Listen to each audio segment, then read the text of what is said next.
Hello everyone, Tristan here with Squinting Rabbit. So today I've got just a quick rant for you, but to make up for it, I'm also including an additional tutorial exclusively for our patrons. Speaking of patrons, a quick thank you to everyone who's been shoveling money our way and helping us gear up, like with this new Yeti mic and Tascam recorder. Things like this are going to help immensely with producing more videos and faster for everyone. So again, thank you. Something that's been bothering me for a while now, as I gaze across the internet and social medias, is the amount of flourishing drills or flow drills people are doing with longswords. Yes, of course, there is something to be said for keeping dynamic in your movements, and even our source material talks about frequens motus, or constant motion. But what I'm most concerned with is the method in which it's being practiced. Before I get into that, let me preface this by talking about frequens motus, or at least how I interpret this. In 3227A, motus, or motion, is described as the heart and crown of all fencing. But does this mean that a good fencer is one that shuns all stillness? I think not. Rather, I think the idea is connected to admonitions against stagnation. Never wait and see what the opponent is trying to do, but rather control them by seizing the initiative at every opportunity.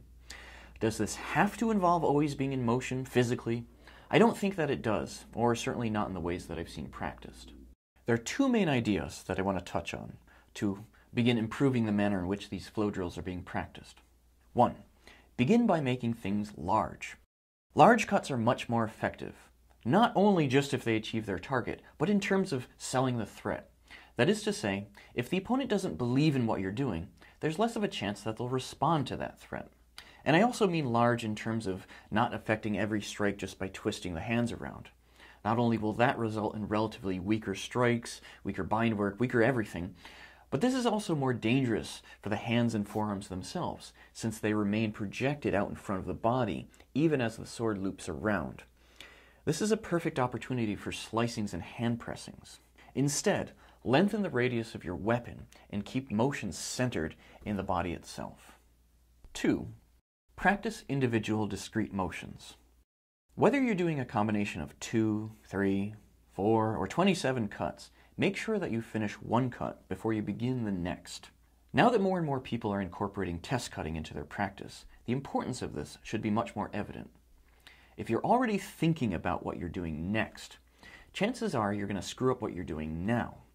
What this can mean in application is flub the first attack, and you may never get the chance for a follow-up.